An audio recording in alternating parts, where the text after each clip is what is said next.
What are you watching? What are you watching? Elodie, le film! Dear listeners, gather round and bear witness to the woeful tale of my ill-fated encounter with the Bowery Hotel, New York. As I sit here, quill in hand, pouring out my heartfelt lament, I implore you to lend me your ears and your empathy. It was a crisp autumn evening when I first laid eyes on the hotel's grand facade. Oh, how my heart skipped a beat with excitement. I had heard whispers of its opulence, its rich history, and its world-class service. Alas, dear friends, my dreams were soon to be shattered like fragile crystals on the cold, hard floor of disappointment. As I entered the hotel's hallowed halls, I was greeted by a hostess whose countenance could only be described as hostile. Her tone was as sharp as a razor's edge, her words dripping with condescension as she inquired about my room number. When I explained that I was not a guest, she seemed put off, as if I had committed some grave faux pas. Now, dear listeners, let me ask you, is it not the duty of a hotel staff to extend a warm welcome to all who cross their threshold? Should they not strive to create an atmosphere of hospitality, rather than one of hostility? But I digress. I decided to give the hotel a chance, to see if its service would redeem its initial shortcomings. Oh, dear friends, how I wish I could say that it did. Alas, our waiter seemed as though he would rather be anywhere else. His lackadaisical demeanor, coupled with his evident ignorance of the menu, made me feel like an afterthought, a mere inconvenience. And the food, dear heavens, the food. It was as though they had taken all the worst elements of a meal and combined them into a culinary abomination. The taste was akin to someone pouring a vial of bitter disappointment down my gullet. The texture, a culinary crime against the senses. And don't even get me started on the presentation, a haphazard arrangement of ingredients that seemed to scream, "We don't care about your dining experience." But, dear friends, it gets worse. Oh, so much worse. The ambience, once touted as a luxurious oasis, was instead a barren wasteland devoid of warmth or charm. The fireplace, that supposed focal point of comfort, was as cold as the staff's demeanor. And then, there was the drink service. Oh, the humanity. Our bartender seemed as though he was suffering from some sort of existential crisis, his eyes glazing over as he mechanically poured our drinks. The watered-down scotch, a travesty of a cocktail, made me weep for the very soul of the hotel. Now, dear listeners, I ask you, is it not the duty of a hotel to provide a modicum of comfort, of solace, to its patrons?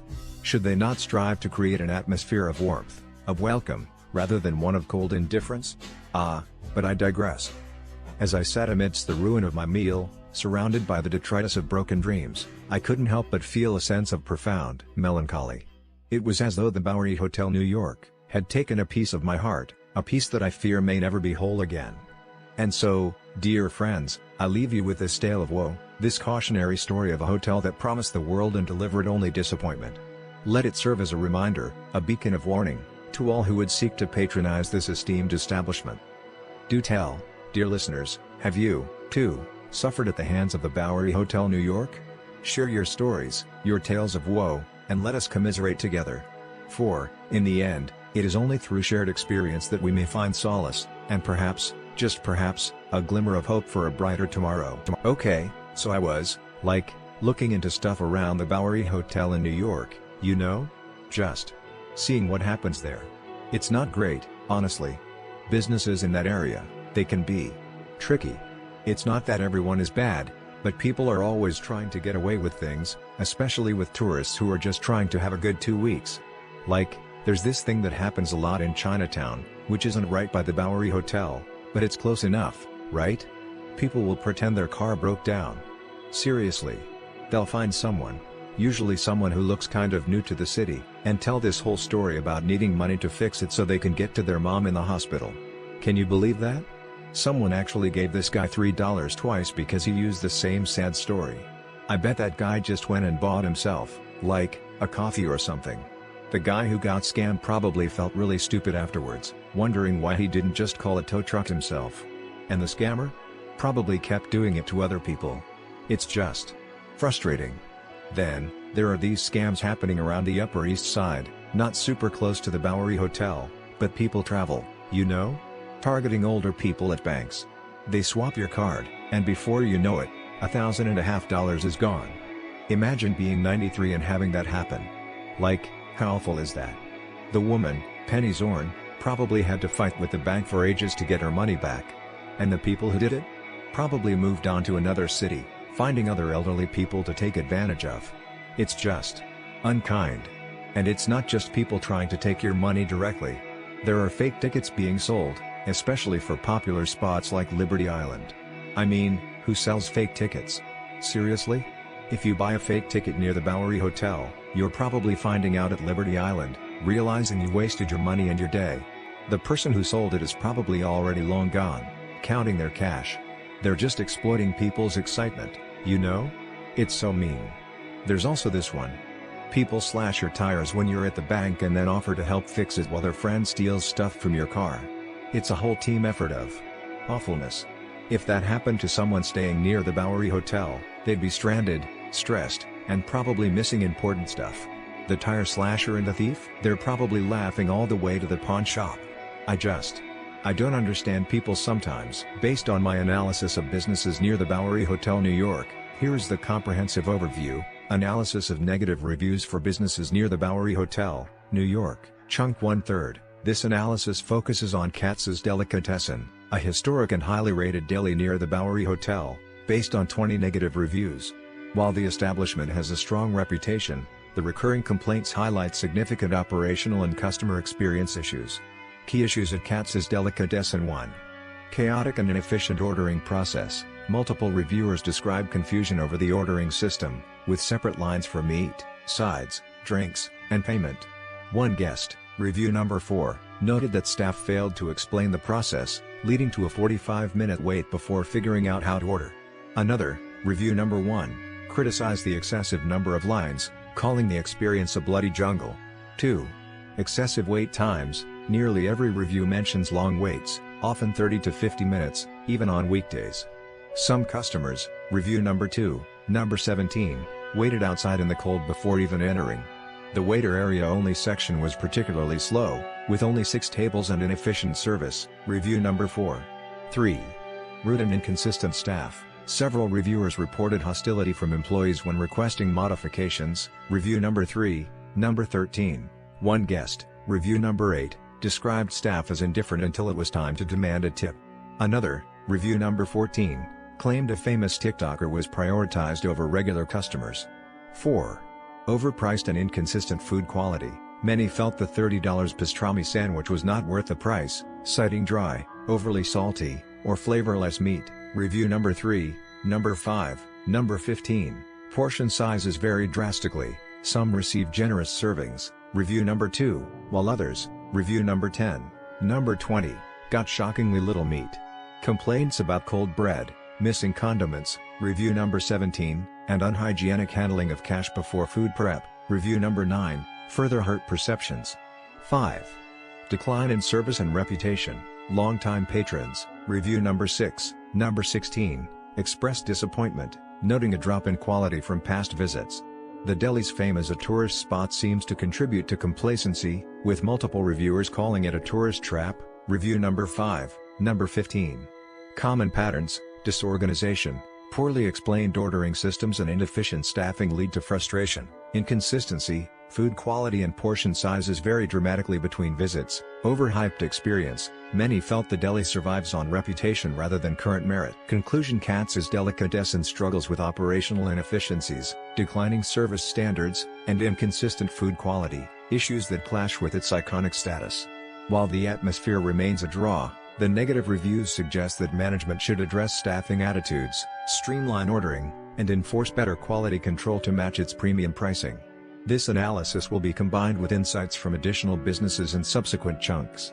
Analysis of negative reviews for businesses near the Bowery Hotel, New York, chunk 2/3. This analysis examines 3 businesses: the Market Line, Air Ancient Baths, and La Colombe Coffee Workshop, based on recurring complaints in their negative reviews. While each establishment serves a different purpose, food hall, luxury spa, and cafe, common themes emerge regarding poor customer service, disorganization, and mismanagement. 1. The Market Line, food hall, general profile: a multi-vendor food hall with a mix of international cuisines, positioned as an upscale market experience. Key issues: poor facility management. Multiple reviewers note the space felt unfinished, with dirty tables, obstructed walkways, and confusing layouts. For example, basement access requiring excessive walking. One reviewer cited an absence of bike parking despite ample sidewalk space, declining vendor presence. Over time, several shops closed, leaving the area feeling dead and limited in options. Overpriced and underwhelming food, complaints about small portions. For example, $21 for 4 dumplings and a tiny scallion pancake, and lackluster quality. For example, flavorless Puerto Rican dishes, inconsistent atmosphere, described as cold, noisy, due to concrete floors, and uninviting, with some long-term visitors lamenting its shift to a yuppie tourist trap. Notable quote, "It felt unfinished, cold, and only one area where people were to go. I was really underwhelmed." Review number 4, 2. Air Ancient Baths, Luxury Spa. General profile, a high-end spa offering thermal baths and massage services, marketed as a serene, exclusive retreat. Key issues, disorganization and long waits. Multiple guests reported significant delays, up to 2 hours, for pre-booked massages, with staff failing to notify them or blaming guests for missing their appointments. Poor customer service, reviews described dismissive or rude staff, including one instance where a manager accused a group of being disrespectful without cause, leading to allegations of racial bias. Uncomfortable and overpriced services, massages were criticized as mediocre. Skills of a Chinese massage spa.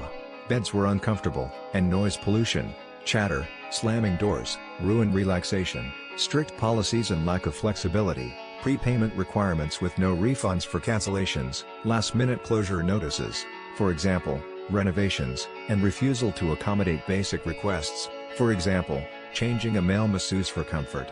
Notable quote, "For the $800 price tag, I expected a far better experience. It literally felt like prison more than a luxury experience." Review number 2 and number 6, 3. La Colombe Coffee Workshop, Cafe. General profile, a specialty coffee shop known for draft lattes and artisanal brews. Key issues, rude and inattentive staff. Baristas repeatedly ignored customers, interrupted orders, or responded with attitude when mistakes were pointed out. For example, shouting at a guest for using the wrong trash bin. Order errors and slow service. Drinks were frequently made incorrectly. For example, wrong milk, missing flavors, and staff prioritized later customers over those waiting. Overpriced, low-quality coffee. Multiple complaints about burnt or tasteless drinks. For example, a draft latte that tasted like straight oat milk. Unpleasant atmosphere, loud music disrupting conversations and an unwelcoming vibe. Trying too hard to be hip. Notable quote, "The staff member got in my face and asked me what I ordered, then threw it on the counter. No apology for skipping me." Review number 3, common patterns across businesses. 1.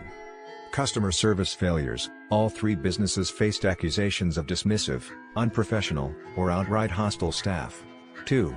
Mismanaged operations, from long waits, AIRE, to inconsistent vendor quality, market line, and order chaos. La Colombe, disorganization was a recurring theme. 3. Value for money. High prices were frequently cited as unjustified given poor experiences, whether for tiny food portions, subpar massages, or bad coffee. Conclusion: while these businesses cater to different niches, their negative reviews reveal systemic issues in execution. The market line suffers from neglect and declining appeal. Based on the negative reviews provided, it appears that businesses near the Bowery Hotel, New York, particularly the Box and If Soho, New York, suffer from similar issues. Here is a detailed analysis of the common patterns and problems: discrimination and selective treatment. Multiple reviewers at the Box and If Soho, New York reported experiencing discrimination and selective treatment based on their gender, race, or appearance. For instance, reviewers at the Box mentioned being denied entry or receiving rude treatment because of their clothing or physical appearance. Similarly, reviewers at If Soho, New York reported being given a glare and judgy attitude by salespeople, with one reviewer even alleging that the staff swore at Chinese customers and pushed them out. Rude and unfriendly staff. Many reviewers at both businesses complained about the staff being rude, unfriendly, and unaccommodating. Reviewers were often made to feel unwelcome, belittled, or judged by the staff, leading to a poor overall experience. Overpricing and poor value. Several reviewers at both businesses expressed dissatisfaction with the value they received for their money. At the Box, reviewers complained about overpriced drinks and mediocre service. At If Soho, New York, reviewers noted that prices were outrageously high, with some even finding the same items cheaper online. Lack of customer service. Both businesses were criticized for their poor customer service. Reviewers at the box reported being ignored, dismissed, or yelled at by staff, while reviewers at its Soho, New York complained about unfriendly salespeople who failed to engage with them or provide assistance. Unwelcoming atmosphere. The overall atmosphere at both businesses was described as unwelcoming, pretentious, and clique-wide. Reviewers felt like they were intruding on a closed group, and that their money was not wanted. Issues with door staff and security. The box, in particular, had multiple reviewers complain about the door staff and security being rude, unprofessional, and discriminatory. Reviewers reported being turned away at the door or treated poorly by security personnel. In general, these businesses near the Bowery Hotel, New York, seem to struggle with providing a welcoming and inclusive environment for their customers. They often prioritize appearance, perceived status, or familiar faces over providing good customer service, leading to a negative experience for many visitors. It is essential for these businesses to address these issues and focus on creating a more inclusive and customer-centric atmosphere to improve their reputation and attract more customers. This analysis covers all the businesses analyzed in the area and provides insights into what travelers can expect when staying near the Bowery Hotel, New York.